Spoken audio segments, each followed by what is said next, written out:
El síndrome de Cushing es un trastorno hormonal causado por la exposición prolongada a un exceso de cortisol. Consiste en cambios físicos y mentales que resultan de una cantidad excesiva y prolongada de cortisol en sangre. El Cushing es el aumento de la producción en forma exagerada o fuera de lo normal, del cortisol. El cortisol es la hormona conocida como hormona del estrés crónico. El estrés tiene como dos fases, una aguda, adrenalina, noradrenalina, nos preparamos para... y después una fase de estrés crónico. Cuando nosotros hablamos de todas las repercusiones que produce el estrés en la gente, bueno, es ese cortisol, pero en el Cushing está 3, 4, 5 veces más de lo que puede ser el estrés de cualquiera de nosotros que tenemos todos los días. El cortisol es una hormona esteroide producida por las glándulas suprarrenales, situadas encima de los riñones. El cortisol normalmente se secreta durante situaciones estresantes, pero también tiene otras funciones.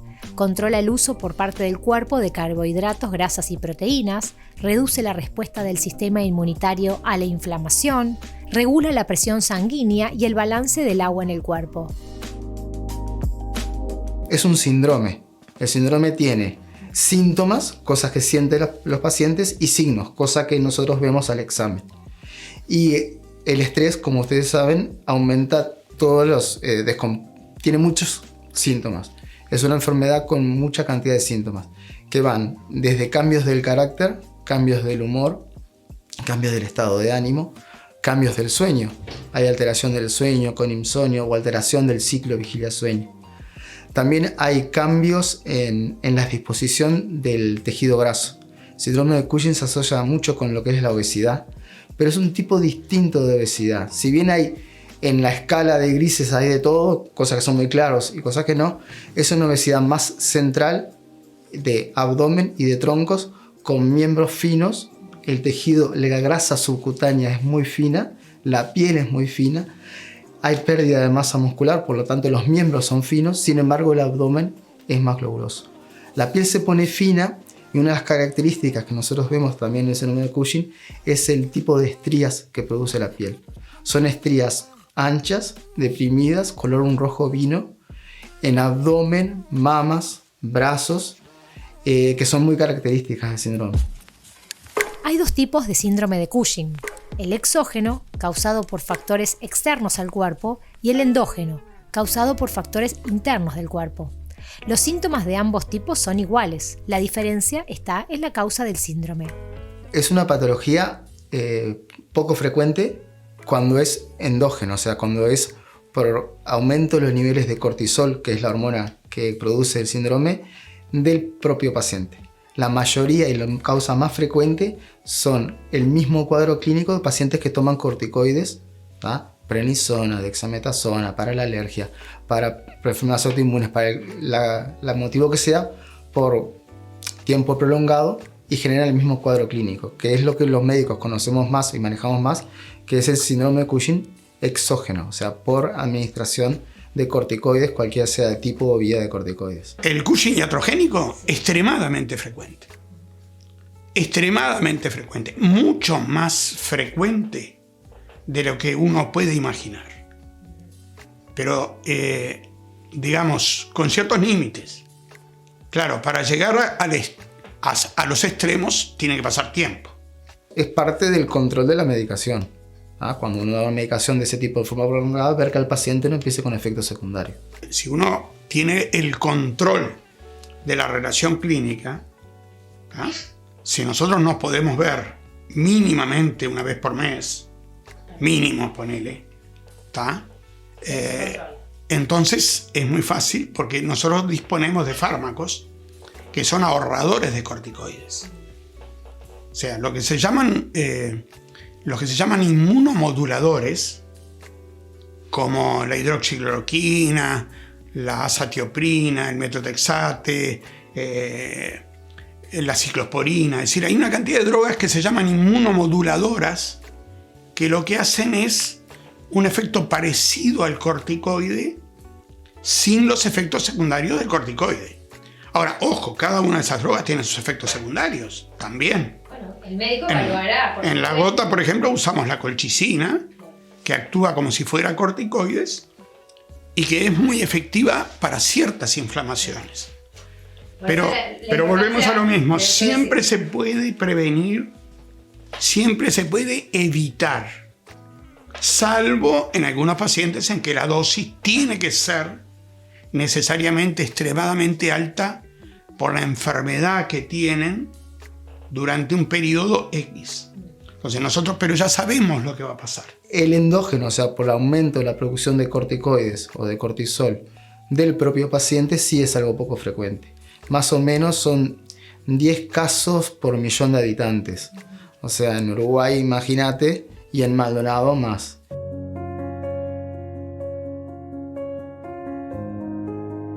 Me sumo al número de no tener ni idea lo que es el síndrome de Cushing hasta que mi médico tratante, el doctor Corvo, me lo mencionó por primera vez y a partir de ahí empecé a interiorizarme y bueno, ver. De todas formas, no es algo poco común porque justamente es una enfermedad, no sé si el término técnico está bien, pero considerada de las raras. Creo que es 1 en 1.000.000, o sea, son muy pocos los casos que se dan de este síndrome, que en realidad consiste en un aumento, un exceso de cortisol en el organismo. Si uno toma corticoides por fuera todos los días por un tiempo, vas a tener síndrome de Cushing. No hay vuelta. La enfermedad es por un adenoma hipofisario, es una glándula pequeña que está abajo del cerebro, atrás de la nariz, que aumenta los niveles de la hormona ACTH, que es la hormona que estimula la producción en las glándulas suprarrenales de cortisol. Puede ser generado por diversos motivos. En mi caso estaba generado por un adenoma que se encontraba situado en la glándula suprarrenal izquierda. En el caso de Verónica tenía algo más raro todavía, que es 1 por millón, que es tengo un adenoma, o sea, un pequeño quiste, para no la palabra tumor que la gente lo asocia con cáncer, un pequeño adenoma en la suprarrenal que se independizó del control y empezó a producir hormona por su cuenta. Sí. Porque sí, no hay nada que está en su código genético y empezó a producir el adenoma suprarrenal. No es una enfermedad de transmisión genética tampoco, aparece. Los primeros síntomas que yo tengo y el momento quiebre, vamos a decir, de que yo noto el inicio de todo, fue cuando yo me caigo acá en mi casa, en un accidente doméstico, estando embarazada de 3 meses, me resbalo, me patino, me doy un golpe y me fracturo el húmero izquierdo. Bueno, nada, obviamente voy a la emergencia, una fractura y demás, estando embarazada, etcétera. Era complejo por el tema de la radiación, era inevitable para saber en qué estado estaba mi brazo. Sabíamos que era una fractura, pero no de qué entidad y demás. Me hacen la radiación, bueno, surge eso, el traumatólogo decide ir por la parte por yeso y no por operación. Me colocan un yeso. Bueno, yo transcurro mi embarazo y demás, por suerte el embarazo siguió bien, y transcurro con el yeso. Obviamente el panorama general era bastante complejo, con un brazo fracturado, con un embarazo, una panza, o sea, lo que no podía hacer por el brazo no lo podía hacer por la panza, o sea, era bastante complejo. Y con mucho dolor, obviamente el dolor de una fractura intenso, era la primera vez que a mí me pasaba, y sin poder tomar ningún tipo de analgesia por estar embarazada, por lo cual no fue nada fácil. Así transcurrieron los 9 meses y aparte con los tiempos muy justos a llegar al parto y yo con el tiempo que tenía de yeso, luego pasar a una férula, etcétera, y todo el procedimiento de la cura de esa fractura, que era una fractura, si bien no expuesta, bastante, o sea, el hueso es así y quedó así. O sea, bastante... Partido en dos absolutamente. Bueno, hice el seguimiento con el traumatólogo. Llegamos muy cerquita de lo que era ya la anestesia programada, la cesárea programada, porque digo, en mi cuadro yo venía muy mal, vamos a decir, como para encarar un parto. Aparte es mi segundo hijo, o sea, ya era una precesariada, era aconsejable la cesárea. Llego, bueno, ahí sin yeso, tengo a mi bebé y bueno, empiezan a transcurrir los meses y ¿qué pasa? Yo siento a los 6 meses más o menos que en vez de yo ir mejorando, me sentía igual o peor en cuanto al dolor. El síntoma fundamental, si bien hay muchos otros, el más feo, el más intenso y presente durante todo el tiempo fue el dolor. El dolor nunca desapareció. En primer lugar, Verónica pasó un largo periodo de sufrimiento orgánico, además de psicológico. O sea, imagínate que tenía múltiples dolores, tuvo varias fracturas de diferentes huesos. Cuando yo a los 6 meses digo, mira, realmente esto es raro, porque sí está bien, yo me fracturé, pero ya pasó tiempo. Bueno, deciden hacer una resonancia y ahí surge que yo en ese momento que me caigo, no solo me había fracturado el húmero, sino que me había fracturado 4 costillas y una vértebra. Sí, pero ¿qué pasa? Clínicamente eso no se observó y tampoco lo pudieron sacar a través de un estudio, porque a mí cuando me radiaban me ponían un chaleco de plomo para evitar obviamente la radiación al bebé, por lo cual esta zona, que era toda la zona izquierda, no se vio.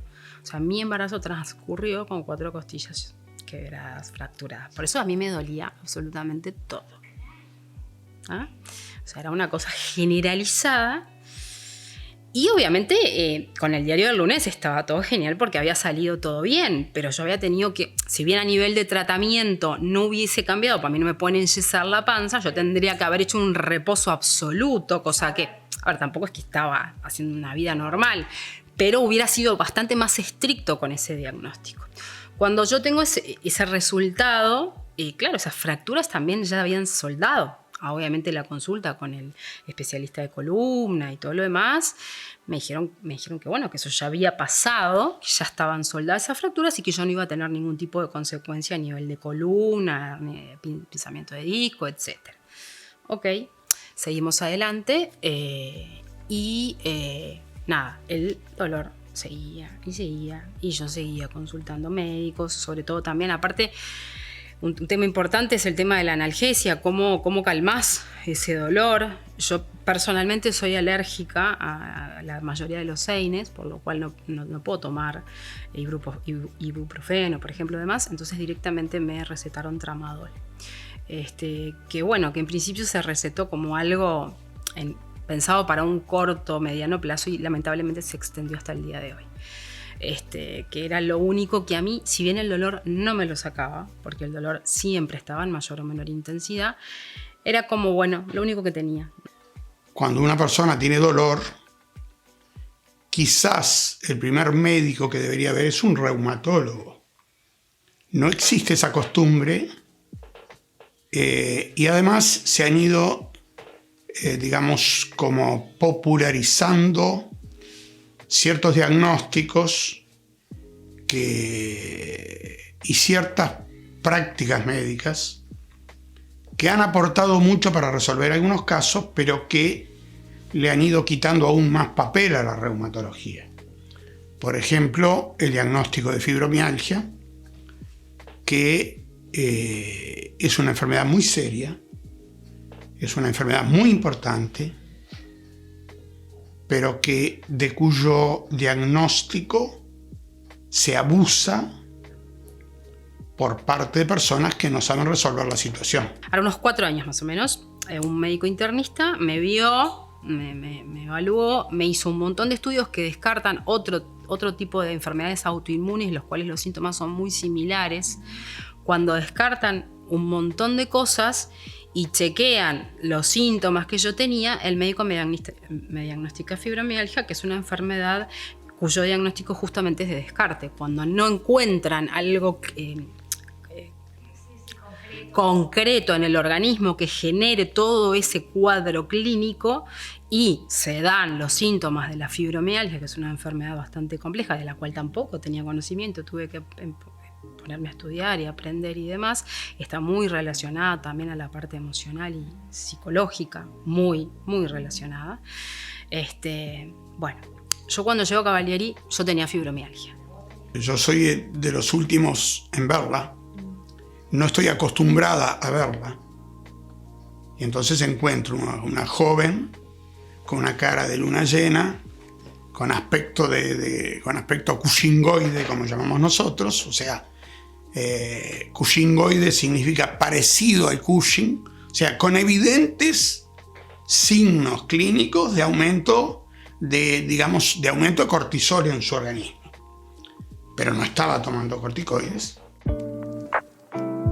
El síndrome de Cushing es bastante raro y algunos de los síntomas son obesidad en la parte superior del cuerpo, cara redondeada, brazos y piernas delgados, fatiga severa y debilidad muscular, presión arterial alta, aumento del azúcar en sangre, aparición fácil de hematomas.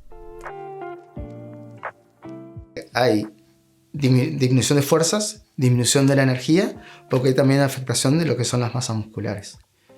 Esa redistribución, también hay una cosa característica que es la cara de luna llena, o sea, hay distribución del tejido graso a nivel del tórax, a nivel supraclavicular que aumenta la grasa, la jiba dorsal como una joroba que también aparece y la cara que se pone más de luna llena.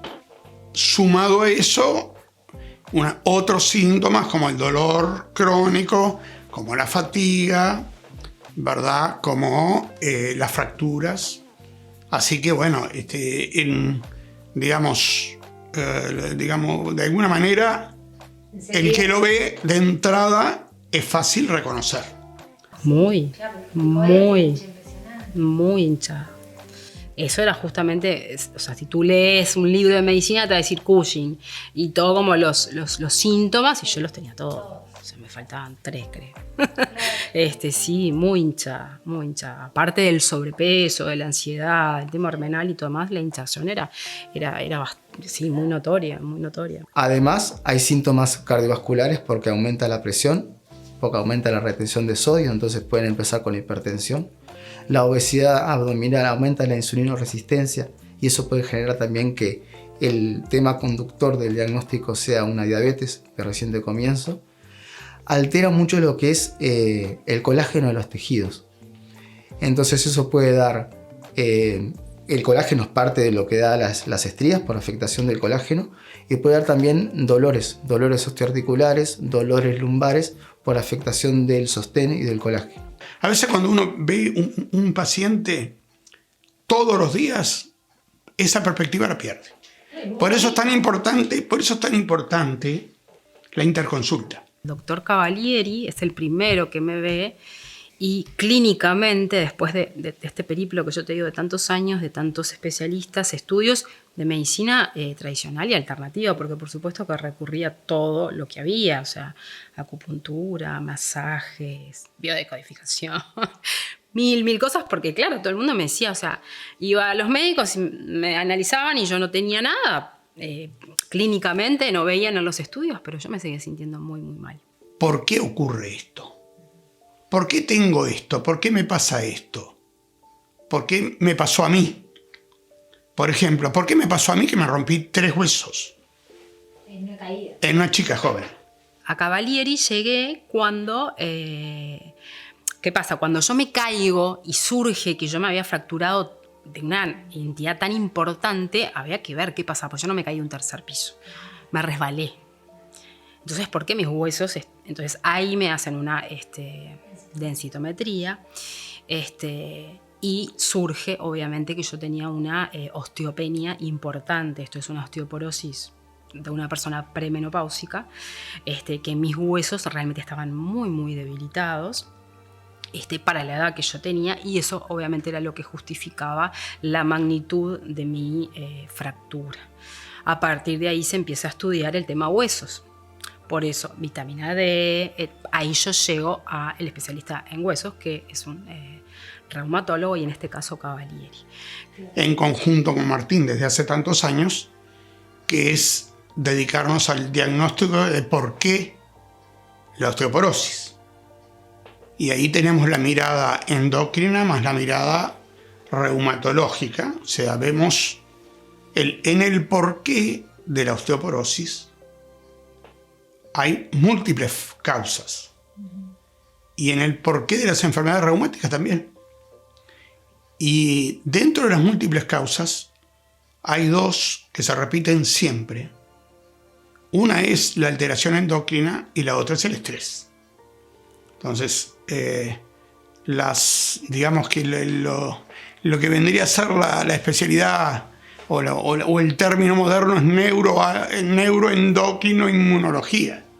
O sea, todo lo que tiene que ver con la inmunología, con alteraciones de la inmunidad, en más o en menos, con alteraciones óseas, con alteraciones reumáticas, es muy no de una sola especialidad, pero sí muy ligando reumatología con endocrinología.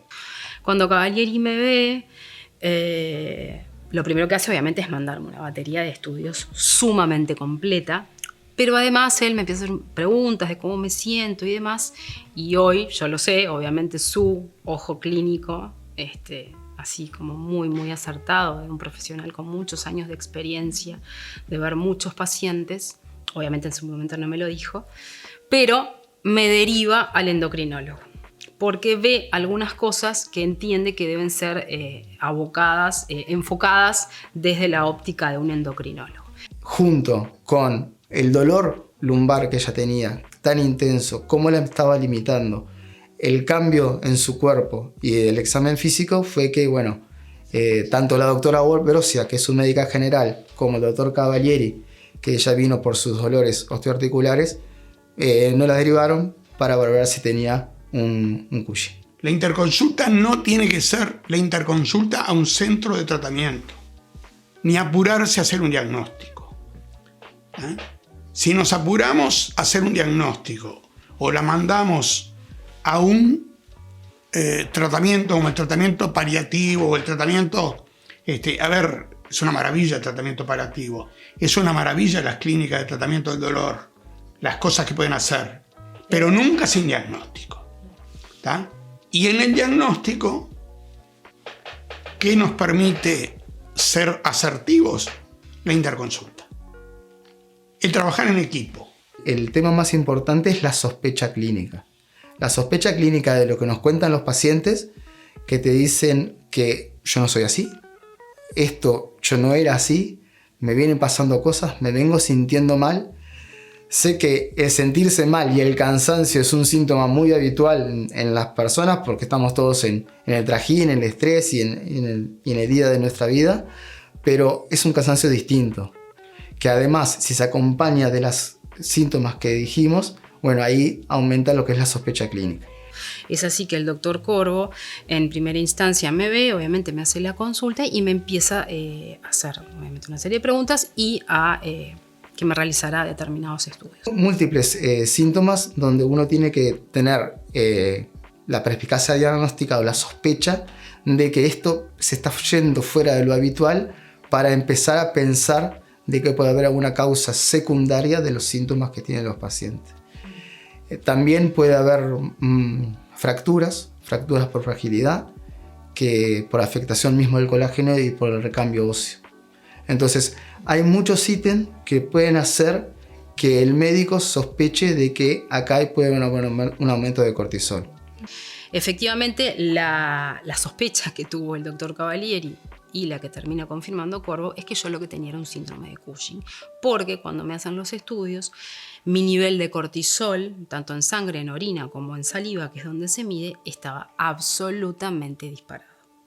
Pero al paciente le aporta mucho que dos médicos lo vean juntos e intercambien los tres, porque el paciente siempre tiene algo que decir y en ese momento se le ocurre. O sea que soy fanático, defensor de las interconsultas presenciales. Soy fanático en eso. ¿Tá? Pero cuando eso no es posible, porque estamos todos muy ocupados y porque tenemos poco tiempo, la interconsulta tiene que estar siempre. Y la interconsulta, acordarse que el reumatólogo sabe de dolor, porque lamentablemente hay muy pocos pacientes que no les duele.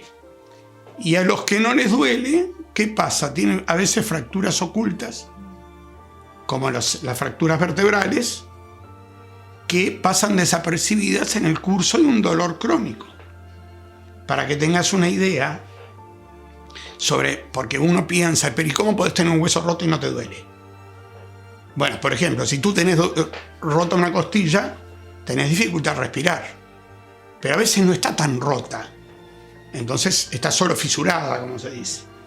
Pero 1 de cada 3 señoras, mirá qué interesante, 1 de cada 3 señoras mayores de 65 años pueden tener una fractura vertebral y no saberlo. Lo que pasa es que el concepto de fractura, para quienes estudiamos hueso, no es el concepto de fractura común.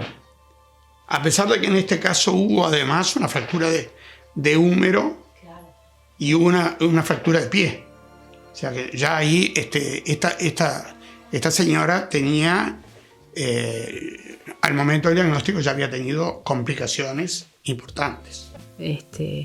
Por momentos obviamente sentir que no hay una solución y que bueno, que quizás hay que acostumbrarse, hay que vivir con eso, lo cual no es fácil, más allá de que el resto del mundo te diga, no, vas a salir adelante y etcétera, etcétera. Es difícil estar en el momento y ver que no ves el horizonte, no ves, realmente es como estar estancado en algo que vos contás y ya ni siquiera contás. A mí en determinado momento sé que voy a estar contando, o sea, ya estaba sumamente hastiada de médicos, estudios y demás, y que nada, sí, es muscular.